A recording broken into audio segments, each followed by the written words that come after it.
Hi, I'm John Moore. I'm a painter. I've been painting for most of my life, and this is what I do. So.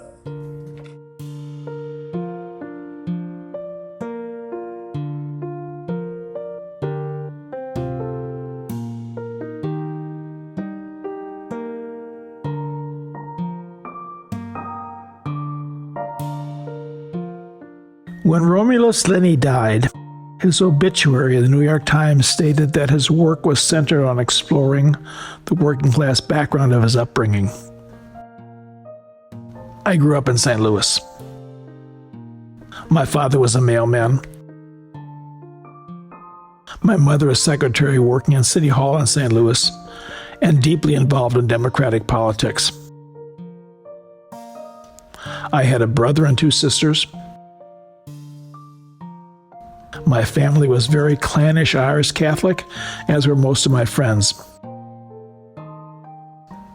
That background informs everything from my choice of subject matter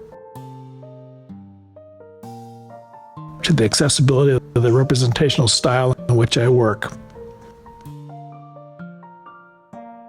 I went to parochial school in St. Louis, and after high school went to Rankin Technical College, and I received a certificate in mechanical drafting. I then went to work as a draftsman, technical illustrator for 2 years at an aircraft corporation, McDonnell Douglas in St. Louis, before attending Washington University as a fine arts student. My undergraduate paintings had a German Expressionist base, moving towards abstraction. I went to Yale for graduate school, and it did not take me long to realize the abstract painters were much more committed to abstraction than I was. I tried to buy into the game, but it wasn't happening. I always veered back to the specific, tangible, physical facts that I could see. I dropped the attitude and started drawing out of the window as a basis for a studio painting. I realized that working directly from a source was more surprising, harder, more complex, and more challenging than anything else I had done. It began the path that I have since followed.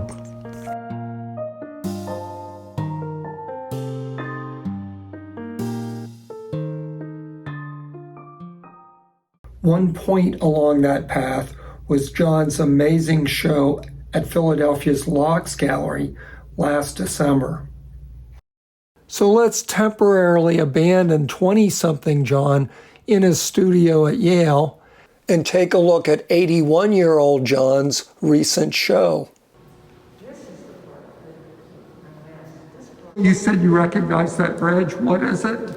It's the Sedgwick Deer Isle Bridge, and it goes from mainland Sedgwick over to Little Deer Isle, and then from there to Deer Isle. Are you guys from there? Yes, we have a summer house up there.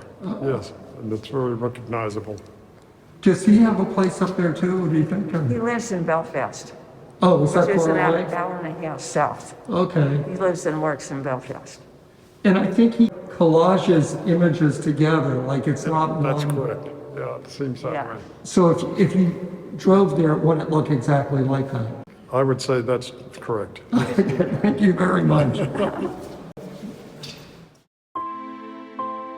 In this show, you can see a number of John's pictorial subjects from over the years.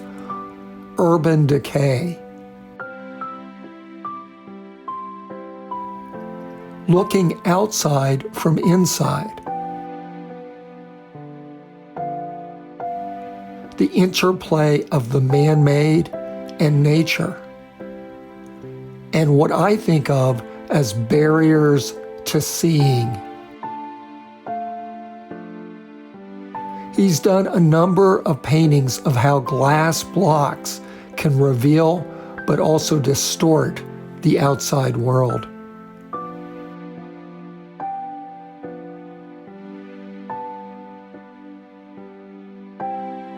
There are also paintings of totemic icons, which hint at the deep mystery of human life. I'm Frank Galuska. I'm a painter. I've known John since 1970.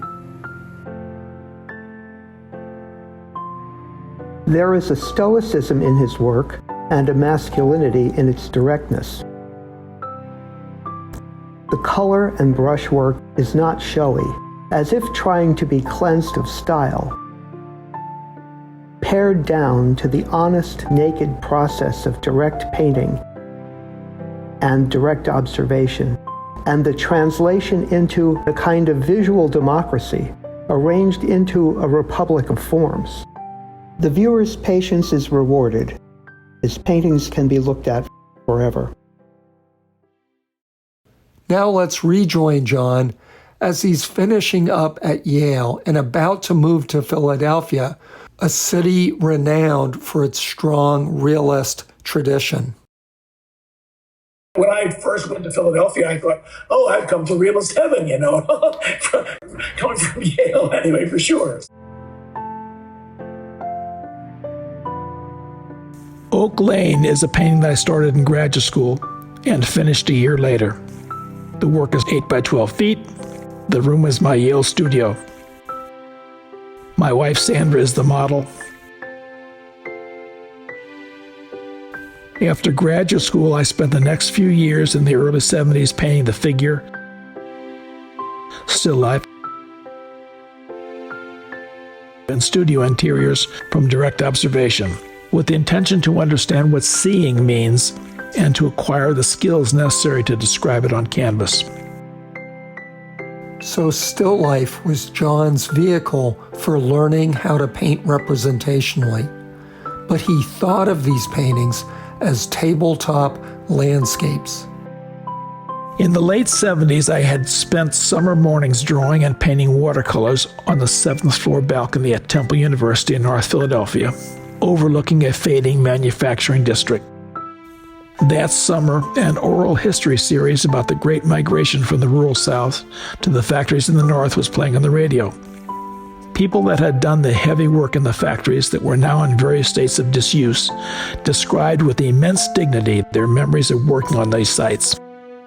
On the sides of buildings, I could see fading and peeling signs that identified those places as Stetson hats, Flexible Flyer, Philly cigars, Greenwood Manufacturing. In my studio that summer, hearing voices on the radio with the force of reality that populated those sites very much enriched my experience of looking and seeing and changed my sense, as someone educated to prize formal invention above all else, of the attention needed to give subject matter. I knew this work world because I had grown up in a similar neighborhood in St. Louis, adjacent to manufacturing plants where I had worked in summers and in college. I later began painting the urban environment, usually composing them from various sources, drawings, photos, and sometimes working on site. In the late 80s, curious about locations that inspired previous artists in the site-rich Northeast, I drove out to Coatesville, Pennsylvania to see where American precisionist painters Charles Demuth, Niles Spencer, and Ralston Crawford had worked in the early years of the 20th century. I found the sites that Crawford and Demuth used. Coatesville is a steel mill town in southeastern Pennsylvania.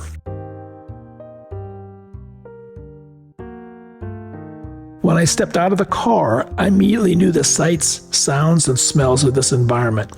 Its texture and character, the modest homes, churches, bars. It was Wellston, the district in St. Louis where I grew up, but on a larger scale. Coatesville has inspired my work for over 3 decades. Many of the paintings that came later, based on my studio in Philadelphia, had their roots in Coatesville.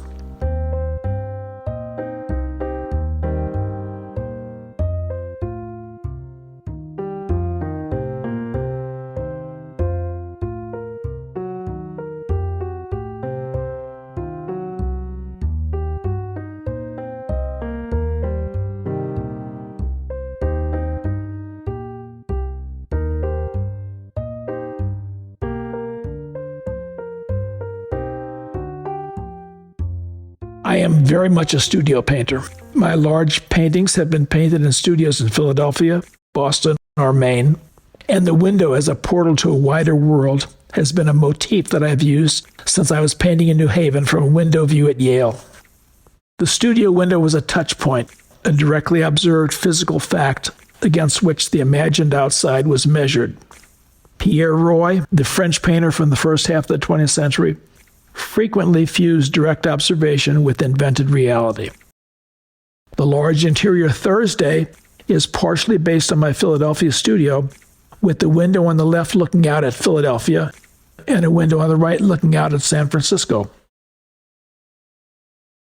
Hi, I'm Terry Dolan. I'm a professor emerita of Tyler School of Art and Architecture.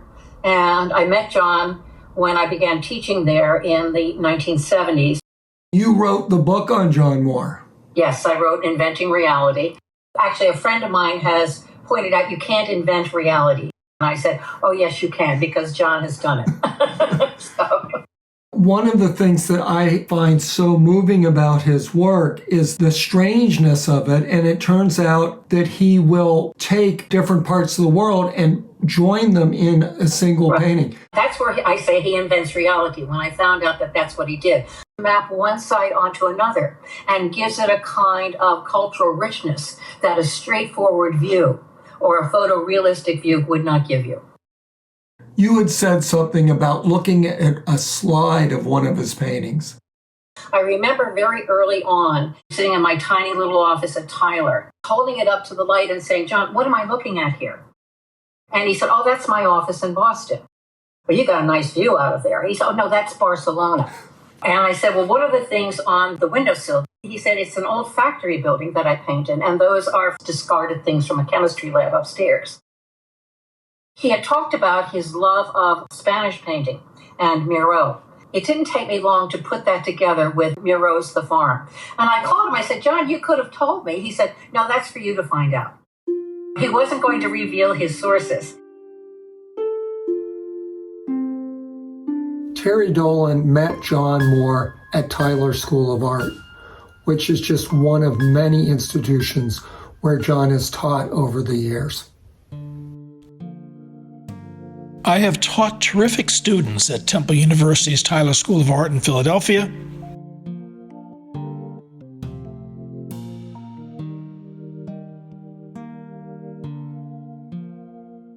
at the University of California, Berkeley, at Boston University, and at the University of Pennsylvania.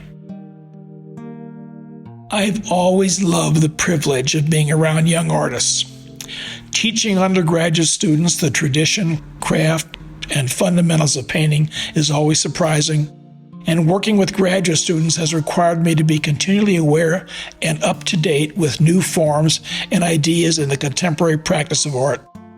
It has enriched and expanded my own practice in ways that I could not have anticipated had I not had the experience of being in the studio with imaginative and challenging students. John Moore was one of the members of the so-called New Realism movement.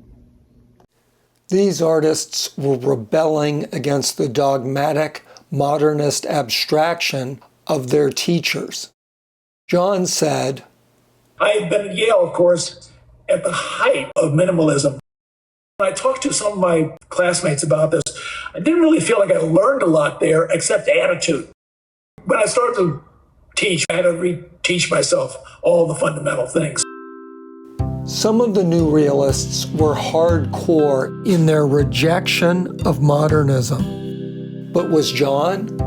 I asked both Frank Galuska and Terry Dolan to weigh in.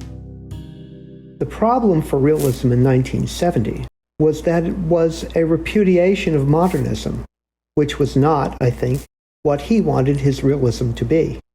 I think he wanted to be true to both the trajectory of breakaway modernism and to the history of art that had preceded it. His work was not exactly a synthesis, but partly so, and it was a kind of healing of antagonistic forms. Frank details how John incorporates modernist concepts into his work. In some late paintings, the window reiterates the picture plane and asserts the transparency and disclosure of space that illusion in painting achieves. This simultaneous assertion of flatness and space is the whole essential foundational paradox of painting. All the windows, both inside looking out and from the outside looking in, lead us to the late works with the strong grid reaffirming flatness and the framing edge. What he does is to think through the traditions of modernism without parodying them in any kind of ironic way, but getting the richness of what modernism had to offer and making it his own and bringing art forward, I think, in a highly significant way. He brought out the architectonic beauty, the visual interest of the scenes. The more you look at them, the more you discover. Unlike Sheeler or Demuth's paintings, which are very plain and deliberately almost proto-cubist or post-cubist, one would say, what he does is to romance the stone or bring out the deterioration of various aspects of the landscape that gives visual but also cultural interest. John paints the residue of an industrial complex that has given way to a service economy. So there's a kind of nostalgia there that he weds with modernist painting. The early days of the new realists attempting to establish a beachhead in the art world were not without their comic moments. I used to go up to New York with Frank Galushka for the meetings of the Alliance of Figurative Artists. Those were really pretty interesting sessions. They could be controversial, and there's a lot of aggressive people there. I remember in particular being on a panel with Janet Fish and Chuck Close, and Chuck Close has a great sense of humor, and he'd love to bait the crowd. He would say things that would really piss them off, and people would be screaming and stuff like that. And so he kind of set that up so that all of us were getting booed no matter what we said. In fact, Janet turned to me at one point and said, "I can't believe they're booing you. You have composition, all that stuff they like, you know." John, realism has ebbed and flowed over the decades. What do you think the future of not only realism, but even just painting is going to be? Bringing minorities into the mainstream has really, I think, energized representation. I think that Kerry James Marshall, for example, is a fabulous artist. He brings narrative, content, subject matter, all of it. I think that Kerry James Marshall, and there are other people that are like that, who are just bringing new things to the table. And I think it's just great. I think it's really great. So, the idea, A, that painting is dead, or the idea that realism is gone, it's never going to happen. It's never going to happen. So.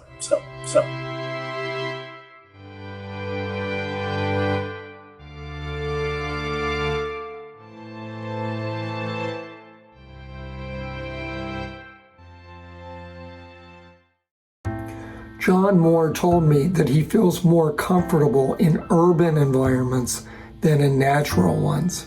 When he and Sandy moved to Maine, the lack of traffic noise bothered him at first, which reminds me of Terry Malloy from On the Waterfront, who said that when he's out in the country, crickets make me nervous. Be that as it may, John has a great gift for capturing the natural world. I have painted urban gardens. Some were communal efforts. Others are individual efforts. They're often found on unused parcels of land and are the opposite of formal gardens. They're more like folk art. Ideas are sometimes generated when not expected, and 2 of the garden paintings came about while walking my dog on city streets.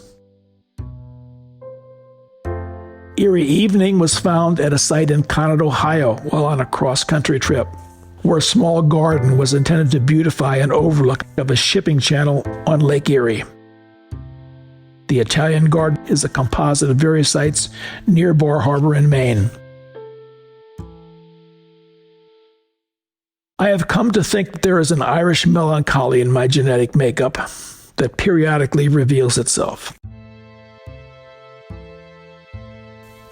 Datura is a painting with trumpet flowers overlooking a graveyard. The plant, which is poisonous, will flower and die in 24 hours, providing a visual and musical interlude for the dead souls in the graveyard. Multiple metaphors there. Miracle Hill is a mausoleum in South Carolina with a patina of age on its hard surface. Waiting at St. Cecilia's is a church in Boston lit from inside for evening services. Bridge is a composite site in Augusta with plastic flowers at an accident site. Petals in a pond, high water, are extending the metaphors. All Souls Day is a working-class neighborhood in Kensington of homes, playgrounds, factories, bars, churches, public transportation, a view of the river in the distance. When I was working on the painting Night Garden, I had something of an epiphany about what I do, and what a privilege it has been to be involved in the practice of painting for most of my adult life. The site of that painting was an overgrown urban garden in Queen Village in Philadelphia. I was there drawing in a sketchbook, thinking about a painting, when a woman came out of her house and asked what I was doing there. When she understood that I was not a city inspector or a tax collector, she told me that the garden had been a major project of her husband on an abandoned piece of land beside her house. She said he loved working on it. Every night when he came home from work, he was out there. You should have seen it when he was alive. It was beautiful. But he died. My children are gone, and I can't take care of it. When she said that, I realized I had the ability to bring that garden back, at least in the form of a painting. To join with her husband's dream to take something that may seem inconsequential and overlooked by everybody else and make it into something beautiful and meaningful, an affirmation of respect for the very best of our humanity. I think that intent has been an unconscious desire every time in the last 6 decades that I have applied to paint to canvas. The show that I had at Locke's was a really good show, but I also thought it was a dark show. It started with the painting of the fountain. Vespers. Tell me about Vespers, because I have to say, that was my favorite painting. I just found Thank you. Thank you. God, that was moving. Yeah, I thought so too, and that painting I worked on for a very long time. It started off based on a Watteau that is in the Museum of Fine Arts in Boston that I always loved. It's called The Perspective. And the painting has this unbelievably beautiful elegiac tone. So I had made a little oil sketch, and then I just started sort of moving a few things around. And ultimately that became Vespers. I always admired Watteau because there's a quality of, I think, sadness in his work, melancholy or something like that, and all that I find it very moving. I was talking to Frank Aluska, and I said, I'm going to try to get John Moore, a very reticent person, to emotionally gush. Could you please do that? Emotionally gush? What do you mean? Well, it's like a therapy session. What bothers you? What are you worried about? Anything like that. Well, when you get to be 81, man, you think about how many days you got left, so that's one thing that I worry about. Do you fear death? I don't really fear it, no. No, I don't really fear it. It would be good not to have those long, drawn-out, painful death, But no, I wouldn't say that I fear it. I had triple bypass heart thing, and I had a major back surgery, and so things wear out. That's going to happen. But in terms of emotionally gushing, let me say this. I really like to think that I am making paintings that will move people. If that's the case, I know sometimes I go over the top, sometimes I go over the cliff, but that's really the driving thing. And by moving things, I mean, in some respects, sharing our humanity. People look at something and you can't tell them what they think, but you hope they would have a similar kind of reaction to what you're thinking about. And that comes both through subject matter as much as it comes through style. And I realized that a long time ago. Okay, thanks so much. This is a pleasure. Okay, John, thank you. On our way out, introduce me to your family. Sandy and I met in a drawing class in our first year in college. She drew beautifully, and the instructor loved her work and pretty much ignored me. She's an incredibly insightful critic. She has a great eye. She's worked as a floral designer in California, as a display designer for a major department store in Philadelphia, and as an award-winning designer in Boston. She also taught art in an inner-city school in Philadelphia. We have 2 boys. Aaron is a federal judge in Boston. Alex is a developer in California. And we have 6 grandchildren, and I like to think that we're close to all of them. I think it is only in his later work that drama becomes an organizing principle. A strong sense of changing weather and light changing, a glimpse of the passing moment as an eternal moment. John's still lives were exquisitely beautiful for their simplicity. He used these everyday objects, the little flowered glasses. Sour cream came in those. You wash them out and then they became your household things. And my mother used those.